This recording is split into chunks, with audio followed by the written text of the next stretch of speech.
Información precisa, completa, veraz, objetiva e independiente. Directo a tu pantalla. Voz de América en RCR 750.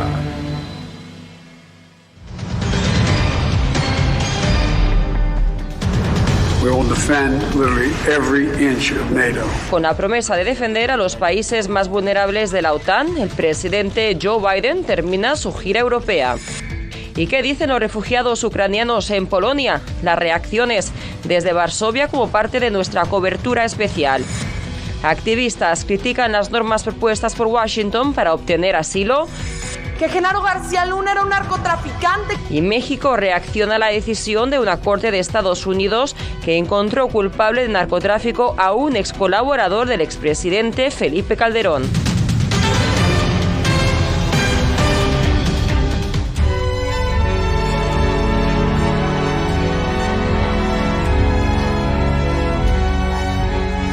Hola, ¿qué tal? Bienvenidos al Mundo al Día. Desde Washington les saluda Carolina Valladares. Este miércoles terminó la visita relámpago del presidente Joe Biden a Europa con una muestra de apoyo a los miembros más vulnerables de la OTAN. Al mismo tiempo, el presidente ruso Vladimir Putin dio una calurosa bienvenida al principal diplomático de China a Moscú. Y a esta hora comenzamos la cobertura en equipo. Ahí os veo con Jorge Agobián y Celia Mendoza, con lo que parece una gélida noche en Polonia. Empezamos contigo, Jorge. Adelante.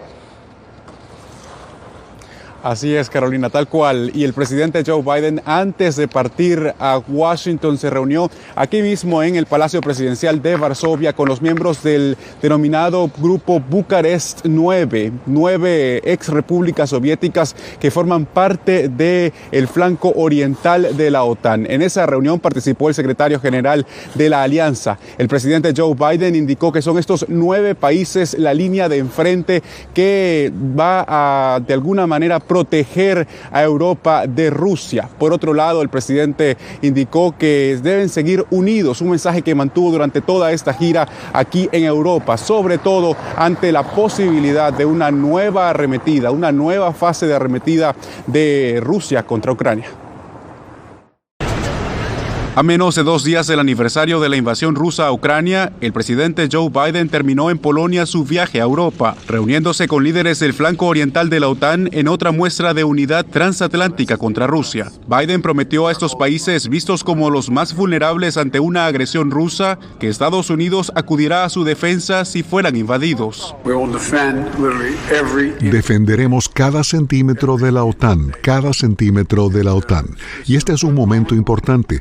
Espero con ansias nuestra discusión y los próximos pasos que podamos tomar juntos para mantener nuestra alianza fuerte y disuadir aún más la agresión, porque lo que está literalmente en juego no es solo Ucrania, es la libertad. Y sobre la decisión de Moscú de suspender su participación en el último acuerdo nuclear con Estados Unidos, Biden lo calificó como un grave error. Entre tanto, el presidente Vladimir Putin dio la bienvenida al principal diplomático de China en Moscú, reforzando sus lazos con un poderoso aliado antes de exhortar a una gran manifestación de rusos a favor de la guerra y a permanecer unidos en lo que llamó una lucha existencial con Occidente. En este momento hay una batalla en nuestras fronteras históricas, por nuestra gente. Están siendo dirigidos por el mismo tipo de luchadores valientes que los que están aquí ahora, junto a nosotros. China dijo que la relación con Rusia se mantiene sólida y declaró que Beijing desea ayudar a encontrar un escape político de la guerra. Sin embargo, funcionarios estadounidenses han advertido que China podría tratar de apoyar a Rusia con armas.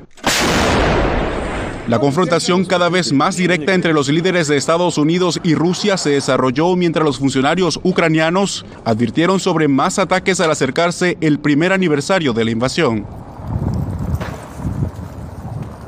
Y mientras Washington se prepara para anunciar nuevas medidas, sanciones contra individuos y también instituciones rusas en los próximos días, aquí en Europa los miembros de la Unión Europea no han podido hasta este momento lograr un acuerdo sobre un nuevo paquete de sanciones contra Rusia, aunque se espera que con optimismo se pueda lograr en las próximas 48 horas. Carolina. Gracias, Jorge. Vamos contigo ahora, Celia, porque también hoy varios ucranianos en Polonia conversaron contigo sobre sus experiencias como refugiados. Desde Varsovia, Celia, ¿qué es lo que más te llamó la atención de sus testimonios?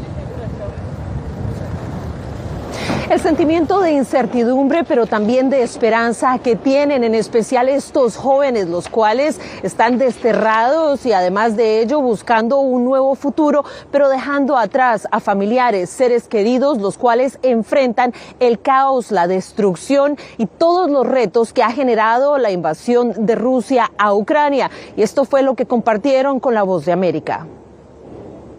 Toda mi familia está en Ucrania, ahora en Kiev. A sus 19 años, Yuri salió del país justo antes de la guerra y se ha visto forzado a refugiarse en Polonia.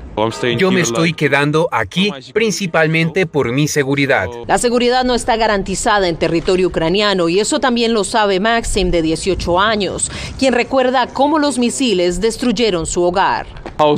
Mi casa fue destruida por el ejército ruso. Estaba llena de disparos cuyos agujeros eran del tamaño de mi mano o algo así, dejando la casa sin paredes alrededor. Eso lo llevó a escapar de la guerra e irse a Polonia, país que un año después continúa siendo el mayor receptor de refugiados ucranianos, según ACNUR, más de 1,5 millones. Este tipo de solidaridad polaca con Ucrania también se basa en el apoyo que se siente en otros lugares. Como el de los Estados Unidos, materializado en la visita del presidente Joe Biden, explicó a La Voz de América Benjamin Cope, a cargo del Departamento de Cooperación de la Casa Ucraniana. Por supuesto, esperamos, haciendo todo lo posible para integrar a los ucranianos en la sociedad polaca con la esperanza de que puedan regresar, con la esperanza de que la guerra termine. Organizaciones como esta, la Casa Ucraniana, han ayudado a por lo menos 80,000 personas durante el último año y esperan seguir haciéndolo mientras se proyecta que muchos más ucranianos puedan seguir llegando a Polonia. Asimismo, continúan los ataques y los apagones masivos, manifestó Yuri. Desde el lado psicológico es muy difícil. No le deseo esto a nadie. Y pidió: mi mensaje para todos los políticos importantes: por favor, ayúdennos. Petición que ya se ha ido escuchando, esto después de que millones de ucranianos la hayan hecho desde hace ya casi un año. Justo durante esta jornada, el secretario general de las Naciones Unidas, Antonio Guterres, se refirió a la importancia de defender la soberanía y también la integridad territorial de ese país, dejando muy claro que cualquier agresión va en contra de estos principios. Gracias, Celia, Jorge, por esta cobertura en equipo y feliz noche desde Washington.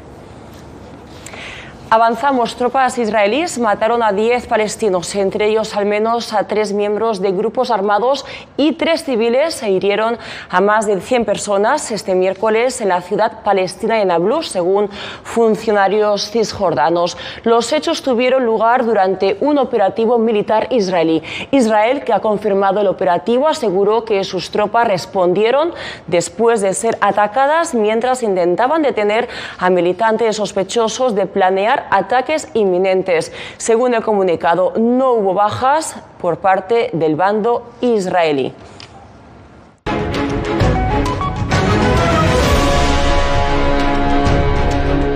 El gobierno del presidente Joe Biden planea deportar a migrantes que lleguen a la frontera y no hayan pedido asilo en otro país. Ángela González nos cuenta, nos dice a quiénes afectaría y a partir de cuándo. Estados Unidos muy pronto podría prohibir el paso de miles de migrantes solicitantes de asilo que lleguen a la frontera con México. Un plan revelado este martes por la administración Biden negará las citas para asilo en el puerto de entrada a quienes no hayan solicitado protección en otros países. Solamente serán aceptados aquellos que puedan probar que les negaron el asilo en otro país por el que pasaron. La regulación tendría una vigencia de 2 años, pero podría extenderse y entraría en efecto el próximo 11 de mayo. Migrantes varados en la frontera dan cuenta de la odisea que viven con autoridades migratorias en México. Uno va a pasar, saca un permiso aquí en Ciudad Juárez y los agentes de migración te dicen, no hay permiso para nadie. Ya tú ves cómo trabajas, ya tú ves cómo te solucionas, si te agarramos en la calle, te deportamos. La medida está sujeta a un periodo de comentarios públicos de 30 días antes de entrar en vigencia, pero ya varias organizaciones han criticado al presidente Biden por promover las restricciones de su antecesor Donald Trump, cuyas políticas similares fueron bloqueadas por tribunales federales. Si la directriz procede, la Unión Americana de Libertades Civiles planea demandar al gobierno. Si se implementa esta prohibición de asilo impuesta por el presidente Biden, la Unión Americana de Libertades Civiles va a detener esta acción ilegal, tal como lo hicimos bajo Trump y tuvimos éxito. Anticipamos que nos vamos a asegurar de que esta administración sepa que tiene que cumplir con la ley.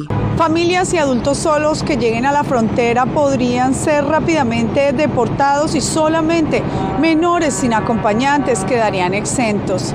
Ángela González, Voz de América, Nueva York.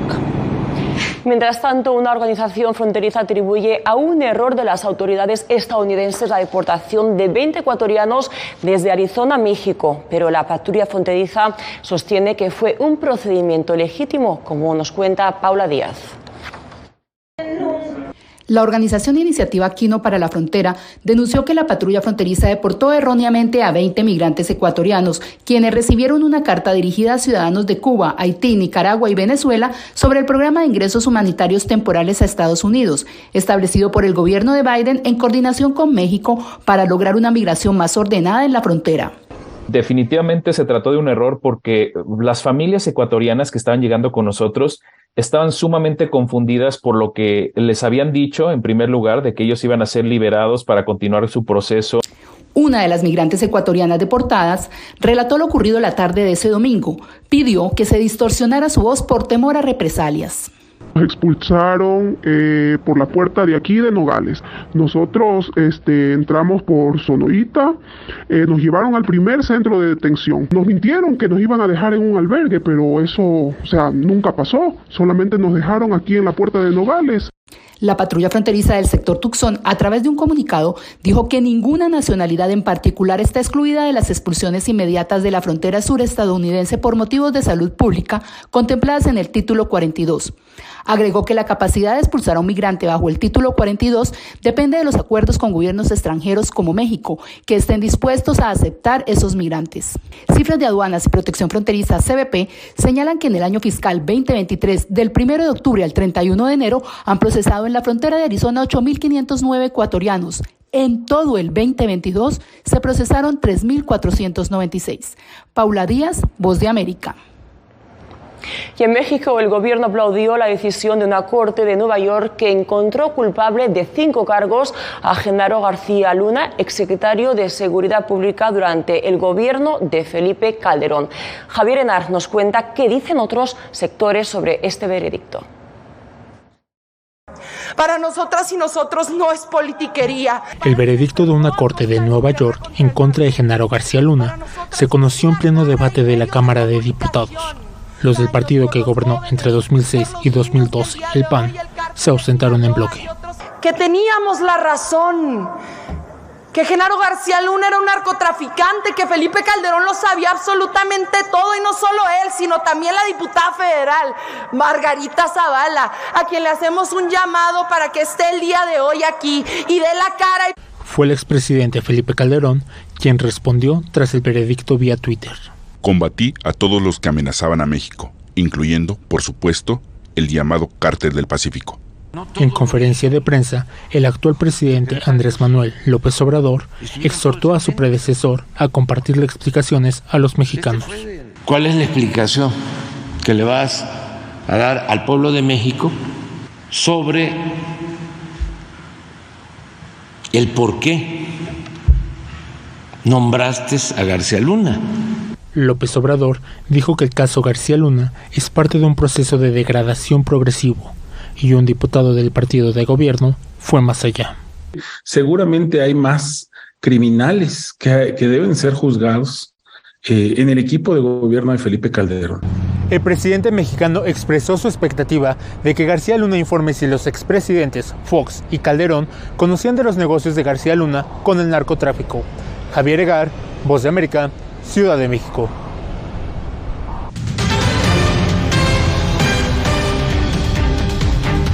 En Nicaragua, el presidente Daniel Ortega arremetió una vez más contra la Iglesia Católica a pocos días de que el Papa Francisco expresara preocupación por el obispo nicaragüense Rolando Álvarez, sentenciado a 26 años de prisión por supuesta traición a la patria. Donaldo Hernández nos amplía la información. La mafia que está organizada ahí en el Vaticano.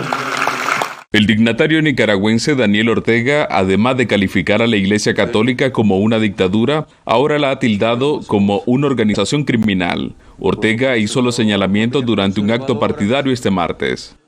Ahí tiene un proceso ahorita ahí en el Vaticano por cómo han malversado millones. El discurso lo hace a solo días de que el Papa Francisco expresó en la Plaza de San Pedro su preocupación por la condena del obispo nicaragüense Rolando Álvarez, sentenciado a 26 años de prisión por traición a la patria. Nosotros como iglesia ciertamente nos dolemos de que se nos persiga.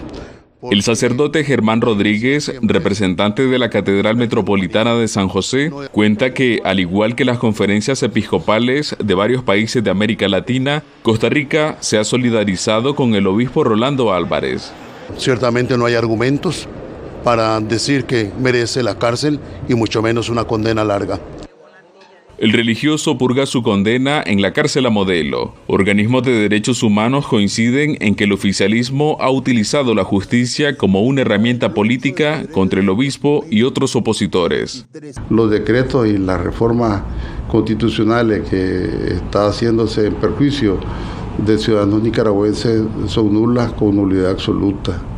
El oficialismo insiste en que la Iglesia Católica ha intentado derrocar al gobierno de Daniel Ortega. Donaldo Hernández, Voz de América. Desde Florida piden al gobierno estadounidense redefinir el TPS para los nicaragüenses. Los activistas aseguran que este instrumento, ajustado a las actuales circunstancias que atraviesa el país, potencialmente podría beneficiar a más de 40.000 personas. ¿Qué queremos? Reactivar el estatus de protección temporal concedido a los nicaragüenses hace más de 20 años. Esta es la petición de diversas organizaciones no gubernamentales en Florida que podría favorecer a la población de ese país que huye por la crisis sociopolítica que atraviesa. Ya que no tenemos ningún tipo de protección, estamos expuestos a la deportación y actualmente no es seguro regresar a casa. Desde 1998, tras el desastre por el huracán Mitch, existe el TPS a favor de nicaragüenses. Hasta ahora, diversas administraciones en la Casa Blanca solo han renovado su vigencia. Las organizaciones quieren que Washington redefina el TPS para que incluya a nicaragüenses que salieron de su país a raíz de la crisis de 2018. Potencialmente serían beneficiados más de 40.000 ciudadanos de ese país. Actualmente hay alrededor de 4.000 nicas beneficiados del TPS. Los manifestantes dirigieron su mensaje al secretario de Seguridad Nacional, Alejandro Mayorkas. Claman por una solución migratoria para esta comunidad que ha huido de Nicaragua durante los últimos años. Están viviendo en las sombras, como nosotros decimos. Estas son personas que no tienen protecciones de deportación, que no tienen un permiso de trabajo. La Voz de América solicitó una respuesta al Departamento de Seguridad Nacional sobre esta petición. Al cierre del reporte no fue recibida ninguna declaración. José Perralete, Voz de América, Miami.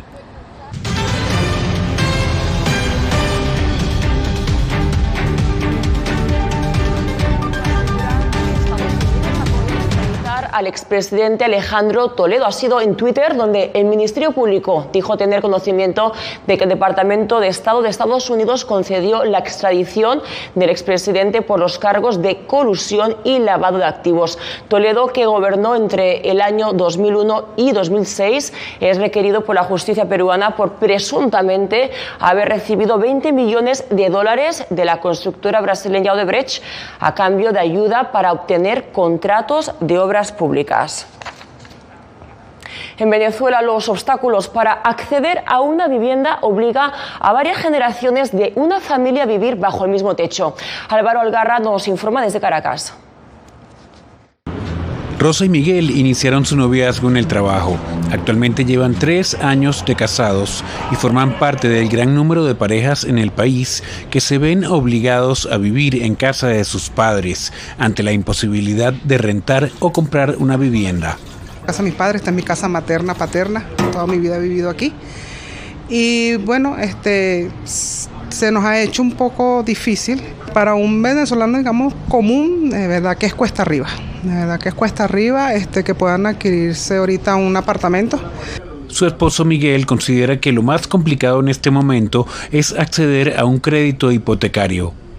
No todos tenemos $15,000 en el bolsillo para comprar un apartamento de contado. O sea, acceder a un crédito hipotecario yo creo que es el principal obstáculo con el que se encuentra el común venezolano para poder adquirir su vivienda propia. El expresidente de la patronal Fedecámaras, Ricardo Cusano, destaca que una solución en muchas sociedades es rentar un lugar para vivir, pero la legislación actual, a su juicio, beneficia al inquilino en desmedro del propietario. Yo creo que se puede construir, se debe construir un sistema que le dé garantías a un propietario, a alguien que posiblemente tenga su casa y trabajó durante mucho tiempo para comprar un segundo inmueble y luego vivir del alquiler y de su jubilación. El Observatorio de Propiedad Privada Sedice Libertad contabiliza 110.974 violaciones a la propiedad privada de inmuebles durante la última década. Álvaro Algarra, Voz de América, Caracas.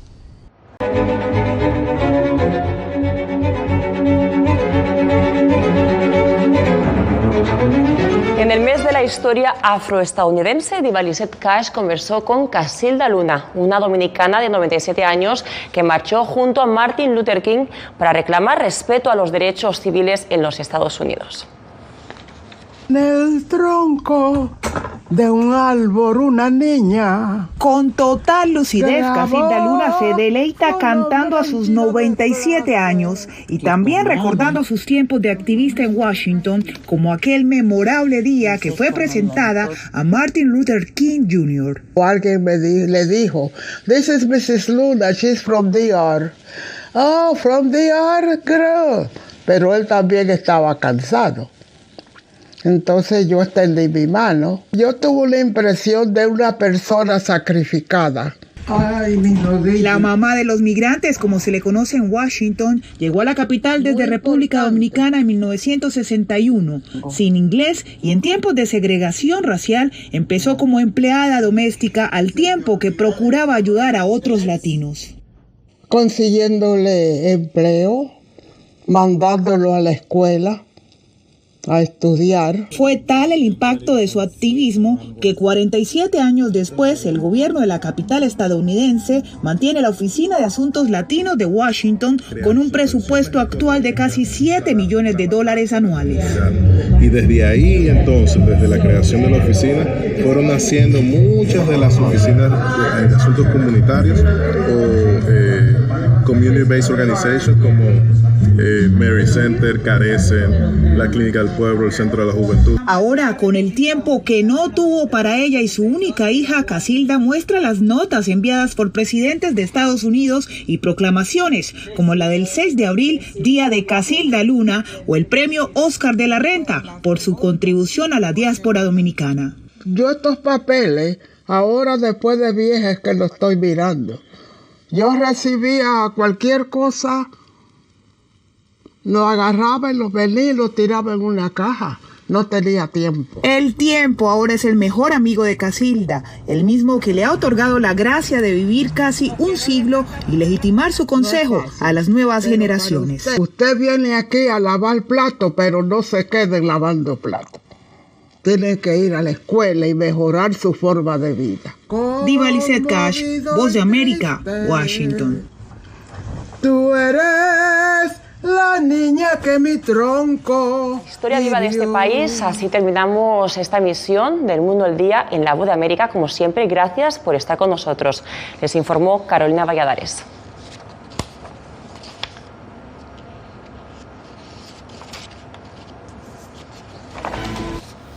Radio Caracas Radio presentó Voz de América.